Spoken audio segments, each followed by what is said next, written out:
Video सुरू करण्याआधी सर्वांना एक विनंती आहे की आपल्या चॅनलवर नवीन असाल तर लगेच आपल्या चॅनलला सबस्क्राईब करा आणि असेच नवनवीन आणि छान छान व्हिडिओ पाहत राहा. प्रेमाचा उत्साह भाग 64. तिथेच त्यांच्याच समोरच्या सोफ्यावर ते लोक येऊन बसले होते. 5 ते 6 जणांचा ग्रुप होता. डिम लाईटमध्येही त्या लोकांचे चेहरे दिसून येत होते. खूप खुश दिसत होते. 5-6 वर्षापूर्वी जो काही गुन्हा त्यांच्याकडून झाला होता, त्यांचा काहीच लवलेश त्यांच्या चेहऱ्यावर दिसत नव्हता. उलट खूप सुखाने ते आयुष्य जगत आहेत. तनाया बेबी, आजही तू नेहमीप्रमाणे हॉट दिसतेस, तिच्या बाजूला बसलेल्या मुलाने म्हटले. यश बेबी, यू नो, मी पहिल्यापासून अशीच आहे. माझ्या या हुस्नच्या जादूमुळे काय काय घडलं आहे. तनयाने यशकडे डोळे मिचकावत म्हणाली.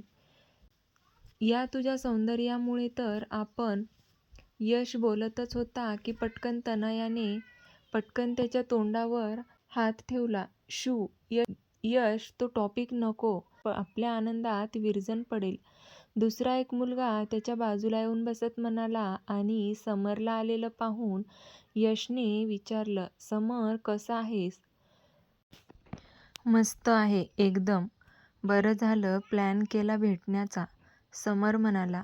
हा यार, कॉलेज झाल्यावर आपण सगळे वेगवेगळे झालो. कुणी कुठं तर कुणी कुठं. आता तर डोक्यावर कसलीच झंझट नाहीये, नेहा हसत म्हणाली. हां, ये बात सही बोली तूने. ते प्रकरण आपल्याच अंगाशी आले असते. बिचारा हकनाक बळी गेला यार. वाईट वाटतं हां त्याचं. कुणीच म्हणजे कुणीच विश्वास ठेवला नाही. तसा विश्वास होता सगळ्यांचा त्याच्यावर, पण हां, जे काही लेडीज कार्ड असं काही यूज केलंय ना की सगळी बाजी पलटी झाली. सगळे खुश होऊन आनंदात बोलत होते. ते विसरून होते बहुतेक की ज्या टॉपिकवर बोलायचं नव्हतं आता त्याच टॉपिकवर ते बोलत होते आणि त्या लोकांना जराशीही कल्पना नव्हती की त्यांच्या समोरच्या सोफ्यावर कोण बसले आहे. ही चूक त्या लोकांना आता पुढे जाऊन खूपच महागात पडणार होती. तनया अजून खूप काही बोलून जाते, जे ऐकून समोर बसलेल्या ग्रुपनी सगळं ऐकलं होतं. रागाने मुठी घट्ट आवळल्या होत्या. हिच्या तर. विकी रागाने काही बोलणार तर देवांशने पटकन तोंडावर हात ठेवला. गपकी, त्या लोकांना माहीत नाहीये आपण इथे आहोत ते. बोलू दे त्यांना. आपल्यालाही समजेल ना काय काय प्लॅनिंग केलं होतं त्यांनी. आता तर पक्क कन्फर्म झालं आहे. फक्त यांच्या तोंडून सगळं उगाळून घ्यावं लागणार आहे, देवांश म्हणाला. विकी, रागावर थोडा कंट्रोल ठेव. थोडक्यासाठी वाट लावून घ्यायची नाहीये. आजपासून त्यांच्या आयुष्यात फक्त आणि फक्त दुःख येणार आहेत. धैर्यशील एक एक शब्दावर जोर देत म्हणाला. शिवांगी उठून उभी राहिली. तिने ड्रिंकने भरलेला काचेचा ग्लास हातात घेतला. शिवांगीला असं अचानक उठून उभे राहिलेलं पाहून सगळे तिच्याकडे पाहू लागले. धैर्यशील तिच्या प्रत्येक हालचालीकडे बारीक लक्ष देऊन होता. हिल्सचा टकटक आवाज करत ती फुल ॲटिट्यूडने चालत होती. शिवांगीच्या चालतानाच्या तिच्या अदा पाहून धैर्यशीलचे ओठ आपोआप थोडे विलग झाले. दीर्घ श्वास घेत तो तिलाच पाहत होता. तनयाही उठून उभी राहिली होती. आज खरंच माझं काही खरं नाहीये.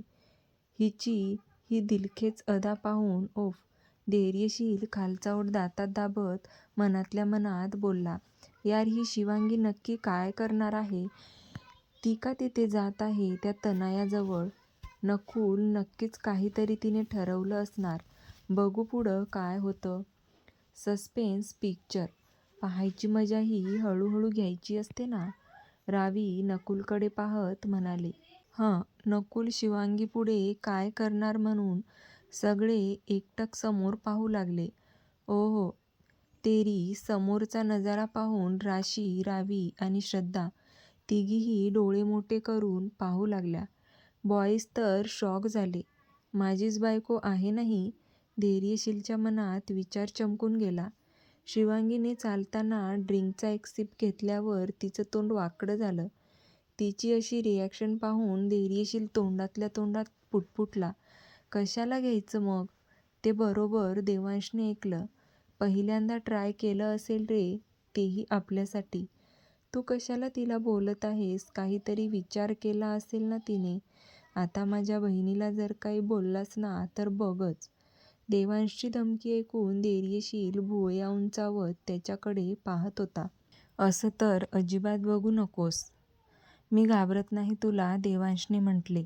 अरे तुम्ही गप्प बसा ना, समोर बघा ना पुढे काय होईल ते. आपण ना तुमच्या एकमेकांना टशन देण्याचा कार्यक्रम नंतर ठेवू. रावी त्या दोघांकडे पाहत म्हणाली. तसं ते दोघीही गप्प बसले. तशीच ती चालत चालत तनयाच्या दिशेने जात होती. आता तिची थोडी चाल बदलली. तिने अडखळत मुद्दामून चालत होती, पण समोरच्याला वाटलं होतं की ड्रिंक केल्याने तशी चालत आहे. अट्टल बेवडी वाटते. धैर्यशील पुन्हा पचकला आणि यावेळी ते सगळे त्याला घुरून पाहत होते. तू जरा कॉमेंट्री करणं बंद कर. रावी धैर्यशीलला डोळे वटारून पाहत म्हणाली. ओके ओके, आता काही बोलणार नाही, पण यार खरंच हसू आले. खरंच अट्टल बेवडी वाटते चालताना. समोरच्याला वाटेल की हिने किती पिली आहे. धैर्यशील म्हणाला. याला ॲक्टिंग असं म्हणतात. राशीने धैर्यशीलकडे घुरून पाहत म्हणाली. तू जरा वेळ ना तोंड बंद ठेव. देवांश त्याच्याकडे पाहत म्हणाला. तनया ड्रिंक काउंटरकडे जायला निघाली होती. पार्टीचा उत्साह, हलकीशी गाणी, काही लोकांच्या बोलण्याचा गोंधळ मिसळलेला होता. तनयाने पण हातातल्या ग्लासमधली ड्रिंक संपवली आणि ग्लास टेबलवर ठेवून ती ड्रिंक काउंटरकडे जायला वळली की तेव्हाच तिच्या उजव्या बाजूने शिवांगी जात होती. तिच्या चेहऱ्यावर मिश्किल हसू होतं. तिने हुशारीने ते हसू लपवलं. एकदा शिवांगीने मान मागे वळून तिच्या ग्रुपकडे पाहिलं आणि डोळे मिचकावले आणि लगेच पुढे पाहिलं. ही आता नक्कीच काहीतरी करणार आहे, नकुलने म्हटले. इशारा तो मिल गया. आता पाहू पुढे काय, विक्की म्हणाला. सगळ्यांच्या नजरा आता समोर होत्या. पापणी लवते ना लवते शिवांगीने उद्योग केला. तिच्या बाजूने जाताना अचानक पाय अडखळल्यासारखं झाला आणि तिने असं भासवलं की तिचा तोल गेला आणि हातातला ग्लास सैल झाला आणि तिचा हलकाच धक्का तनयाच्या हाताला लागला. ग्लासमधली थंडगार गडद रंगाची ड्रिंक तनयाच्या ड्रेसवर पडली. क्षणभर तिथले वातावरण एकदम शांत झाल्यासारखं वाटलं. आता दोन्ही ग्रुपच्या मेंबरचे लक्ष या दोघींवरती होतं. तनयाचा चेहरा पाहून धैर्यशील आणि ग्रुपमधले मेंबरच्या डोळ्यात राग दिसत होता. यशची नजर शिवांगीवर होती. समरचेही लक्ष शिवांगीकडे होते. ते दोघेही तिला वरतून खालतून न्याहाळत होते. इकडे धैर्यशील रागाने हाताच्या मुठी घट्ट आवळून बसला होता. त्याला तर या क्षणी असं वाटत होतं की जाऊन त्या दोघांच्या थोबडीत मारावं. पण सध्या ती वेळ योग्य नव्हती, सो त्याने राग कंट्रोल केला होता. तनयाच्या ड्रेसवर ओलसर डाग पडले होते. हे पाहून तनया रागाने लालबुंद झाली होती. तिचा हा फेवरेट ड्रेस होता. रागाने ती शिवांगीकडे पाहत म्हणाली. हे इडियट, तुला चालताना दिसत नाही का? नाही ना, शिवांगी हळूच पुटपुटली. हे काय केलंस तू? ड्रेसवर पडलेले डाग तिला दाखवत तनया बडबड करत होती. हे तर डाग पडले आहेत. ही बत्तीशी दाखवत शिवांगी म्हणाली. ते मलाही दिसत आहे इडियट, तनया रागात म्हणाली. मग कशाला विचारलंस इडियट? शिवांगीनेही त्याच टोनमध्ये उत्तर दिले. इकडे तनयाचं असं एरोगेंट बोलणं ऐकून रावी रागात उठून उभी राहिली. रागात उठून उभी राहणार होती की धैर्यशीलने हात पकडला आणि नजरेने खुणावत हळूच आवाजात म्हणाला. रागावर कंट्रोल ठेव, जसा आम्ही सगळ्यांनी ठेवला आहे. रावीने राग कसाबसा कंट्रोल केला, पण श्रद्धा मात्र रागाने त्या तनयाला पाहत होती. तिला तर असं वाटत होतं की आता उठून 2-3 थोबडीत द्यावे, पण शिवांगीचा प्लॅन खराब होईल म्हणून ती गप्प होती.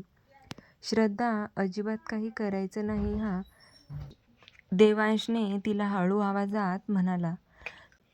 तो तिच्या चेहऱ्यावरचे एक्सप्रेशन पाहत होता. तसं श्रद्धाने नाक मुरडलं. समजू शकतो, पण आता सध्या शांत राहा. शिवांगी तुम्हालाही चान्स देईल तिचा पाहुणचार करायला. आता फक्त एन्जॉय करा. देवांशने अलगद हात तिच्या हातावर ठेवला. श्रद्धा देवांशकडे पाहू लागली. त्याच्या स्पर्शाने तिला एकदम वेगळंच वाटलं. लैला मजनू नंतर बघा एकमेकांना. रावी त्या दोघांकडे पाहत हसू दाबत हळूच आवाजात म्हणाली. देवांश रावीकडे एक नजर घुरून पाहिलं. मग तसे ते दोघेही समोर पाहू लागले. शिवांगी तनयाकडे पाहत होती. तिच्या चेहऱ्यावर गोंधळेपणाचे भाव होते. तिने पटकन तोंडावर हात ठेवत थोडं मोठ्याने म्हणाली, ओप्स सॉरी. ते चुकून पाय घसरला ना कदाचित. आज मला थोडी जास्त ड्रिंक झाली. शिवांगी थोडीशी अडखळत म्हणाली. समोरच्याला असं वाटेल की हिला ड्रिंक जास्त झालीये. ॲक्टिंग तर अशी केली की समोरच्या माणसाला जराही डाऊट येणार नाही. धैर्यशील देवांश, नकुल, विकी तर पाहतच राहिले. त्याचबरोबर श्रद्धा, रावी, राशी गालातल्या गालात हसत होत्या. मुलींना कधीही कमी समजू नये. न पिताही त्यांना अशा प्रकारे ड्रिंक चढते. ॲक्टिंग करण्यात माहीर असतात. रावीने ग्रुपमधल्या पोरांकडे पाहत म्हणाली. हो, दिसत आहे ते. किती नखरेबाज असतात मुली. विक्रम हसत म्हणाला. तुला खूप एक्सपेरियन्स आहे वाटतं, राशी म्हणाली. हो, तर कॉलेजमध्ये ग्रुपमध्ये 2 मुली होत्या, त्यांचा अनुभव आहे ना. विकी हसतच राशी आणि रावीकडे पाहून म्हणाला. विकीचं बोलणं ऐकून धैर्यशील देवांश, नकुल गालातल्या गालात हसत समोर पाहत होते. तुला तर नंतर पाहतो असे भाव त्या दोघींच्या चेहऱ्यावर होते. भाई वहिनी सॉलिड ॲक्टिंग करते यार, मैं तो दीवानी हो गई. श्रद्धा खुश होऊन म्हणाली. तू मेरी दीवानी बन जा. देवांश हळूच तिच्या कानात म्हणाला. चुप बस तू, काहीही बोलत असतोस. श्रद्धा लटक्या रागात म्हणाली. काहीही बोलायला मी वेडा वाटतो का तुला? देवांश तिच्या कानाजवळ जाऊन हळूच म्हणाला. दोघेही खूप क्लोज बसले होते. धैर्यशील बारीक डोळे करून देवांशकडे पाहत होता. शिवांगीचे बोलणे ऐकून तनया चिडून म्हणाली. Just shut up idiot. किती हजारांचा ड्रेस आहे हा, तुला माहिती तरी आहे का? मला कसं माहीत असणार? तू घातला आहे ना, मग तुला माहिती असणार ना. तुलाच माहिती नाही तर मग तू असाच कुणाचा तरी ड्रेस चोरून आणला आहे का? शिवांगी चेहऱ्यावर सभ्यपणाचे भाव आणून म्हणाली. यू तनया. शिवांगी डोळ्याची सारखी उघडझाप करत तिच्याकडे पाहत म्हणाली. तुला यूच्या पुढे काही बोलता येत नाही का? थोडी बोबडी भाषाही झाली होती तिची. ही अशी का बोलते? हिला खरंच चढली नाहीये ना? धैर्यशील रावीला म्हणाला. धैर्यशीलला डाऊट आला की खरंच हिला नशा तर झाली नाहीये ना, कारण तिची हरकते पाहून समोरच्या व्यक्तीला असंच वाटलं असतं. इतकं परफेक्ट ॲक्टिंग कोण करतं? धैर्य. अरे पण तिने एक सिप घेतला होता. लगेच एका सिपमध्ये कशी काय नशा होईल? रावी धैर्यशीलकडे प्रश्नार्थक नजरेने पाहत म्हणाली. तुम्ही ना मध्ये मध्ये बोलत नका जाऊ. अरे अख्ख्या मूव्हीची वाट लागते. आता कोणी काही बोलणार नाही, देवांशने म्हटले. तू शाळेत शिकली नाही का पुढे? कारण तू फक्त एकच शब्द बोलत आहेस, यू यू करून. शिवांगी बोलताना मध्येच हसत होती. बोलता बोलता तिने तनयाची इन्सल्ट केली होती. शिवांगीचं बोलणं ऐकून तनयाला राग आला आणि ती शिवांगीला धक्का देऊन खाली पाडणार त्याआधीच शिवांगीने तिचे केस पकडले. तू मला धक्का देणार होतीस, थांब आता तुझ्या तर, असं म्हणत थोडी अडखळत शिवांगीने तिचे चांगलेच केस ओढले. तनया केस ओढल्यामुळे कळवळली होती. मॉम. इडियट, सोड माझे केस. तनया शिवांगीच्या हातावर मारत होती, पण शिवांगीला कुठे काय फरक पडत होता. ती तर तिचे केस अजून जास्त ओढत होती आणि तिचा चेहरा थोडा वर करून शिवांगीने तिच्या कानाजवळ पुटपुटली. ही तर सुरुवात आहे, अजून भरपूर काही बघायचं आहे. इतक्यात तुला त्रास झाला. एक एक शब्दावर जोर देत शिवांगीने तिला ऐकू जाईल इतक्या हळू आवाजात बोलली. तनयाची नजर शिवांगीच्या चेहऱ्यावर गेली. काही क्षण तर तनयाही घाबरली होती. यावेळी शिवांगीच्या चेहऱ्यावर क्रूर भाव आले होते. डोळ्यात राग दिसत होता. मगाशी जो इनोसंट चेहरा वाटत होता तो आता अजिबात नव्हता. बाकीच्यांना कुणालाही शिवांगीच्या चेहऱ्यावरचे भाव दिसले नाही. तनया काही बोलणार त्याआधीच शिवांगीने तिला धक्का दिला आणि तिचा तोल जाऊन ती खाली पडली. ती खाली पडताच तिचे फ्रेंड पटकन तिच्या जवळ आले. हे तुझी इतकी हिंमत की तू तनयाला धक्का दिला. यश शिवांगीच्या अगदी जवळ येऊन उभा राहत म्हणाला. त्याची नजर शिवांगीवर होती. दपकन आवाज होताच बाजूला उभे असणारे मुलं मुली तनया पडलेलं पाहून हसू लागले. बिचारीला खूपच इन्सल्टिंग वाटलं. कोण बे मला सांगणारा? तुझ्या फ्रेंडला सांग ना मग नीट बोलायला. शिवांगी थोडी चिडून म्हणाली. मी कोण सांगू? तिच्या हाताला तो स्पर्श करणार त्याआधीच शिवांगीला मागून कुणीतरी खेचलं. आता ती त्याच्या मिठीत होती.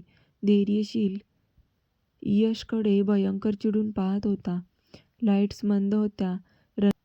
रंगीबेरंगी लाईट्स ऑन. लाईटच्या उजेडात त्याचा चेहरा हलकासा दिसत होता. अर्धा चेहरा तर मास्कखाली लपला होता. त्यामुळे यशला समजलं नाही की समोर कोण उभं आहे ते. यश निरखून धैर्यशीलकडे पाहत होता. धैर्यशीलकडे पाहत त्याने विचारलं, हू आर यू? इतकी काय घाई? समजेल मी कोण आहे ते लवकरच. धैर्यशील रोबदार आवाजात यशकडे पाहून म्हणाला. यशने तो आवाज ऐकून स्वतःला प्रश्न केला. हा आवाज कुठेतरी ऐकल्यासारखा वाटत आहे. शिवांगीच्या कमरेभोवती त्याच्या हाताची पकड थोडी घट्ट झाली होती. तो एकटक तिच्या चेहऱ्याकडे पाहत होता आणि अचानक त्याने तिच्या ओठावर ओठ टेकवले. त्याच्या पाठीमागे आलेले त्याचे फ्रेंड्स डोळे फाडून पाहत होते. ये नजारा बहुत हसीन था. शिवांगीचे डोळे मोठे झाले.